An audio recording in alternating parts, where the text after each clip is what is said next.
These are the 5 levels of Roblox hackers. We'll start at level 1 with the least serious bug abusers who aren't even real hackers, and go down to level 5, incidents where the entire platform's security was on the line and even going past legal boundaries, bringing potential arrests. And before we start, like and subscribe. Level 1, bug abusers. At the entry level of Roblox hacking, we actually have people who aren't hacking at all. They're bug abusers. These are the players who exploit glitches or unintended game mechanics to get an advantage. They find loopholes in the game's design, often by accident or from YouTube tutorials, and abuse them relentlessly. Importantly, they're not using any external programs or breaking into any systems. They're just taking advantage of Roblox's quirks. The community often debates if this even counts as cheating. By definition, glitches are accidents in the game, while cheats involve deliberate code manipulation. Abusing a bug doesn't alter any code, so many would say it's unfair gameplay but not true exploiting. Who are they? Bug abusers are basically regular players who discovered a trick. Think of the kid who learns a wall clip glitch or a duplication bug and then spams it every round. For example, there have been well-known physics glitches where using certain emotes or lag techniques lets your avatar slip through walls. One classic move involved using the /edance2 or V-pose emote to clip through walls, which players use to escape prisons or sneak into secret areas. This kind of glitch abuse is so common that Roblox even differentiates it from real exploits. Using an emote to clip through a wall is not bannable by Roblox itself, though individual game owners might kick you for it. So these level 1 folks might call themselves hackers as a flex, but everyone who knows the community just rolls their eyes. What do? They basically take shortcuts normal players can't or wouldn't take. In an obby, a bug abuser might exploit a physics glitch to skip hard stages. In a shooting game, they might use a map glitch to hide underground and rack up kills. None of this involves scripting or illegal programs. It's all about abusing game bugs. A notorious example was the lag switch wall clipping trick. By deliberately lagging their game, say by pulling their Wi-Fi plug for a second, at the right moment, players could walk through a wall. Or the chair glitch in older games, where sitting in a chair through a wall could pop you into a locked room. These tricks spread fast on forums and YouTube. Bug abusers essentially turn these quirks into personal win buttons. Why is this level significant? It's significant because it blurs the line between cheating and playing clever. Many newbies will call someone a hacker for doing a known glitch. If you've ever been in a Roblox round where someone phases through a wall and another player yells hacker, you've witnessed this phenomenon. The community's view on level 1 bug abusers is mixed. Seasoned players tend to shrug them off. It's annoying but also seen as low skill and kinda lame. There's no mystique here, nobody is scared of a wall glitcher. In fact, other hackers look down on this level, often saying that's not hacking, that's just glitching. Developers usually respond by patching the bugs if they can. When a duplication glitch or an escape exploit becomes widely known, game devs rush to fix it in updates. Roblox's own engine updates occasionally fix physics exploits that cause things like the old wall clip tricks. So in short, level 1 hackers are more like game breakers. Annoying, sometimes game ruining, but not regarded as true hackers by the community. Level 2, script kiddies. Moving up a notch, we get to the script kiddies. Now these are people who use actual hacks, but they're not coding them. The term script kiddie in the hacker world means someone using other people's tools or scripts without really understanding them. On Roblox, this is your typical exploiter who downloads a free exploit program or pays for a fancy one, then runs pre-made scripts to wreak havoc in a game. They don't find the vulnerabilities themselves, they just push the buttons. If you've ever seen a player flying, teleporting, or one-shot killing everyone in a game, you are probably watching a script kiddie in action. They attach third-party cheat programs to Roblox to modify the game client memory or inject code, which is very much against Roblox's rules and will get them banned if caught. Who are they? Honestly, mostly kids, as the name implies, or novices who want to feel powerful in-game. They scour YouTube for a Roblox hack download and end up with an exploit API like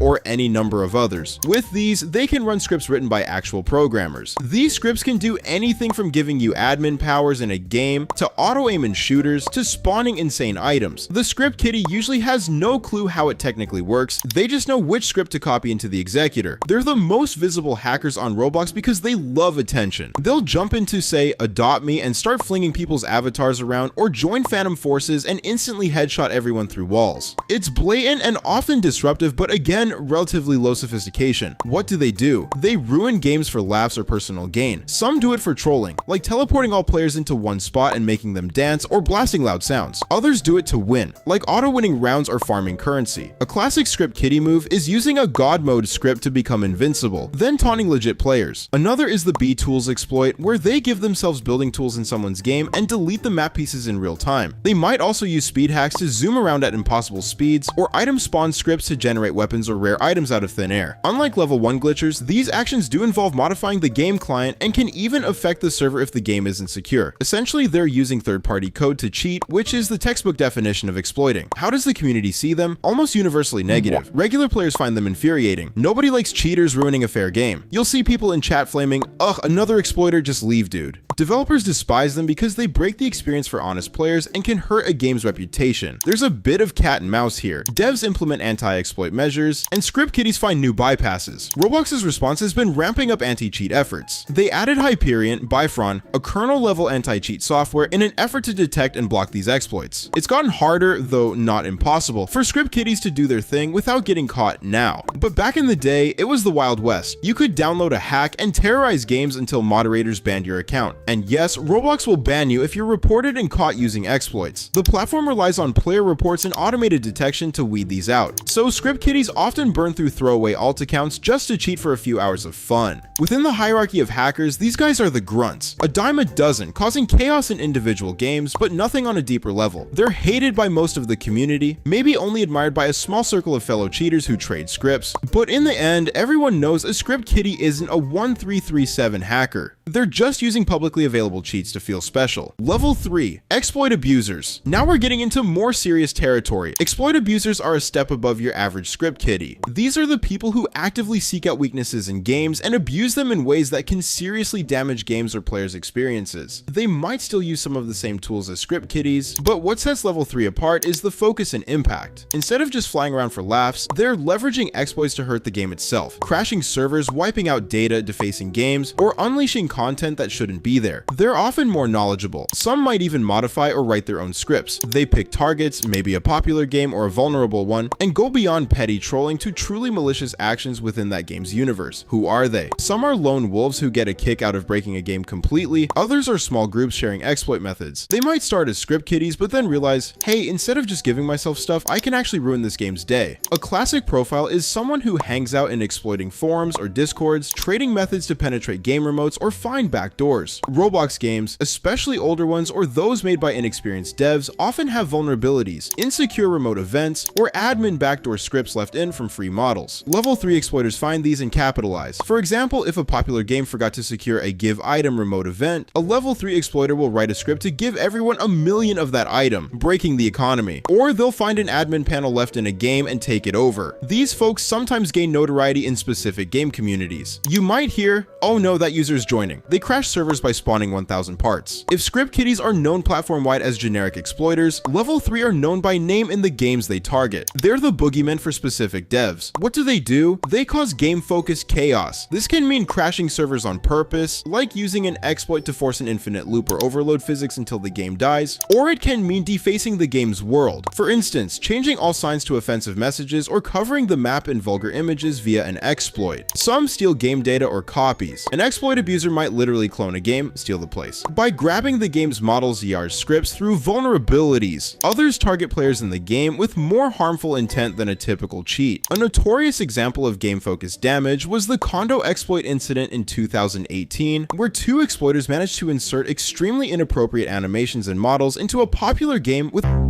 player present. This crossed a line. It wasn't just cheating to win, it introduced disturbing content and violated the players in the game. That incident was so severe it made news headlines and prompted Roblox to take action. Another example, some exploit abusers design game-breaking scripts that say delete all buildings in a creative mode game or automatically kill everyone the moment they spawn, effectively rendering the game unplayable for others. Unlike the casual cheat usage of level 2, these attacks on games can sometimes shut a game down for days while the developer patches or force Roblox to intervene if it violates terms of service. A key tactic at this level is taking advantage of server-side weaknesses. Most cheats only affect the client, your own device, but clever exploiters manipulate the game's remote events and server trust. For instance, if a game trusts the client to tell it spawn 100 coins here, an exploiter can instruct the server to spawn millions of coins and break the economy. This is exactly the kind of vulnerability devs are warned to guard against. Free models laced with hidden backdoors were a huge problem too. An exploiter could trigger those backdoor scripts to give themselves themselves full admin in a game, then do literally anything the original developer could do. We saw this with the old Cole's admin backdoor scandals and others. One day you're just playing and suddenly someone announces "I am admin LOL" and starts banning players or rainbow texting the screen. That's level 3 behavior. How does the community respond? There's a mix of fear and swift retaliation. Regular players are genuinely afraid of people at this level when word gets around. If a known exploit abuser joins, players might flee the server or spam the developer's Twitter for help. These hackers often become infamous within certain circles. Take the exploiter Cool Kid for example. He became a legendary name around 2014 to 2016 for creating a hack GUI, Cool GUI, and leading a whole group of exploiters to raid games like Work at a Pizza Place and Natural Disaster Survival. They didn't hack the Roblox site, but they sure made those games hell when they showed up, deleting game elements and plastering their slogan everywhere. The community reaction was to treat Cool Kid like a supervillain of those games. His group amassed a kind of meme fan base while the majority of players just wanted them banned. Developers respond very aggressively here. If their game is hit by level 3 attack, they might shut down the game temporarily to investigate. Many devs beef up their security, filtering remote events, removing vulnerable free models as a direct response to these incidents. Roblox HQ also steps in when things go too far. In the 2018 condo exploit case, Roblox not only banned the users involved, but also swiftly disabled experimental mode for games, meaning no place could run unchecked client code like that anymore. Essentially, level 3 exploiters force both devs and Roblox to up their game in terms of security. Within the hacker hierarchy, these individuals get a bit of grudging respect for their technical skills. They're not just downloading someone's script, often they're innovating new ways to break games, but they're also condemned widely because they cross from harmless cheating into outright sabotage. They demonstrate the damage that unsecured games can suffer, serving as a wake-up call to developers and a horror story for players who just wanted to have fun. Level 4, Platform Disruptors. Here's where the hacking moves beyond individual games and starts hitting the Roblox platform at large, but still without directly stealing accounts or data. Platform Disruptors aim to cause chaos on a mass scale across Roblox, whether that's by exploiting multiple games at once, manipulating how Roblox's front page or systems work, or otherwise impacting a huge number of users. They might not be cracking into Roblox's databases, but they can make it feel like the platform is on fire. These are the incidents and groups that become legendary in Roblox community lore. We're talking about hackers like Tubers93 or events like the Crosswoods incident, which every Roblox player hears about through YouTube or social media panic. The community's perception of level 4 hackers is a mix of awe, fear, and intrigue. Unlike a level 3 who messes up one game, level 4 disruptors leave footprints across the platform, and often their exploits are so public that Roblox Corporation itself has to get involved to stop the madness. Let's start with Tubers93.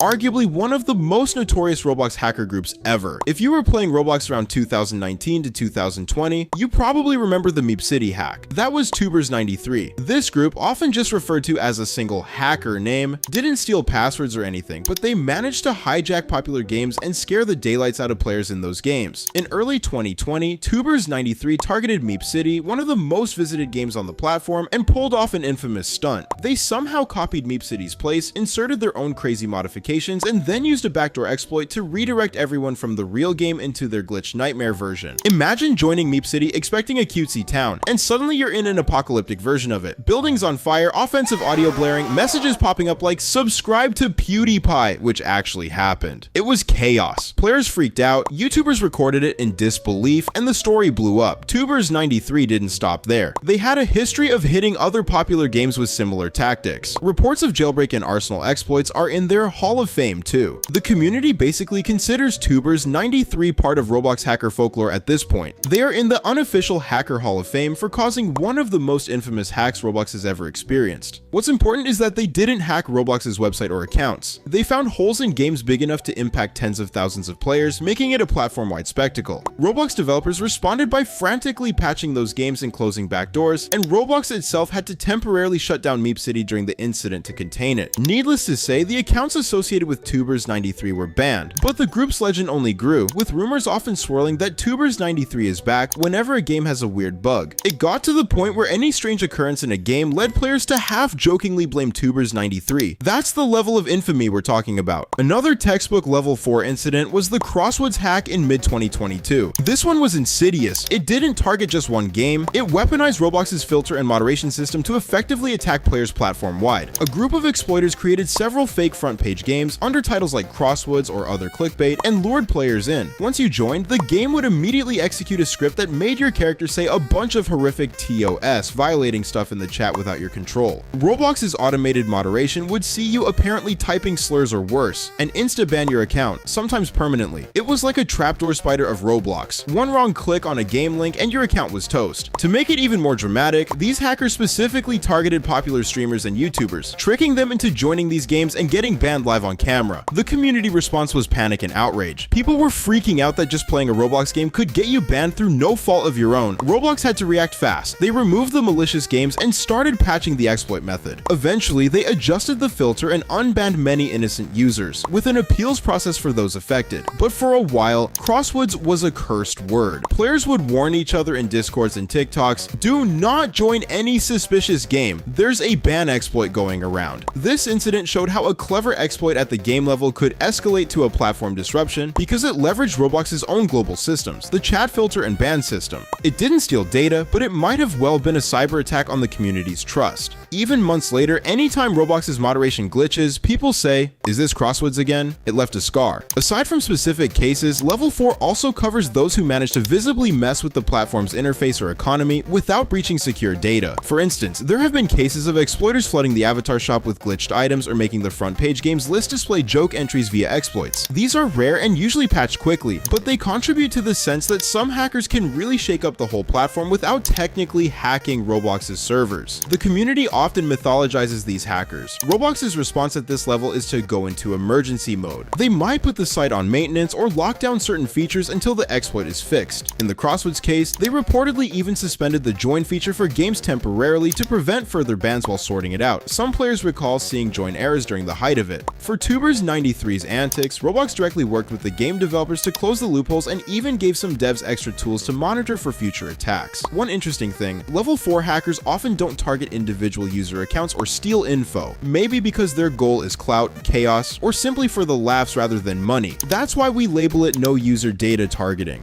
They want to be infamous, not necessarily rich. The community's attitude is sometimes oddly appreciative of the spectacle. You'll see comments like, wow, that hack was kind of epic, not gonna lie, but also relieved when Roblox brings down the hammer. After all, nobody actually wants their favorite game to be unplayable or their account unfairly banned. In summary, Level 4 disruptors are the big-time trolls and vandals of Roblox. Not burglars, but arsonists metaphorically. And their legacy lives on in countless YouTube documentaries and war stories on the subreddit. Level 5. Security breachers and illegal hackers. We've finally made it to the most dangerous and consequential hackers in Roblox history. If you're still here, you might as well hit that subscribe button. Level 5 is reserved for the incidents where hackers go beyond messing with games or moderation and actually breach Roblox's own security. These are the hacks that target Roblox's core systems, the website, databases, administrative accounts, and sensitive user data. In the eyes of the community and Roblox's engineering team, these are the absolute worst case scenarios. Thankfully, they're extremely rare. We're talking about events like the 2012 April Fool's hack, which is legendary, and other breaches where someone gained access to internal tools or data. At this level, the hackers aren't just script kiddies or clout chasers, they've committed what could even be considered crimes. The community sees them with a mix of fear, outrage, and astonishment. These stories become Roblox lore, often whispered about for years. And importantly, these hacks tend to force Roblox to completely overhaul their security because the consequences hit everyone. User accounts get compromised, the economy gets messed up, the site might go down entirely. It's the kind of thing Roblox Corp issues public statements about. Let's start with the big one, the April Fool's incident of 2012. This is often cited as the biggest hacking incident in Roblox's history. On April 1st, 2012, a group of hackers managed to get into Roblox's admin panel through some kind of breach. Rumor has it an insider or ex-moderator's account was used. Once inside, they had essentially god-level access to the site for a brief window. The results were absolute mayhem. They didn't take down Roblox's servers immediately, instead they toyed with the platform. They started promoting themselves and their friends to moderator status, unbanning old banned accounts, and granting themselves huge amounts of Robux out of thin air. They then used those illicit Robux to buy rare limited items and even duped some items, wreaking havoc on the virtual economy. Users logged in to find weird things happening. The front page had bizarre banners and messages. One infamous banner read April Fool's in rainbow text, while another thanked a hacker's username for messing up the economy.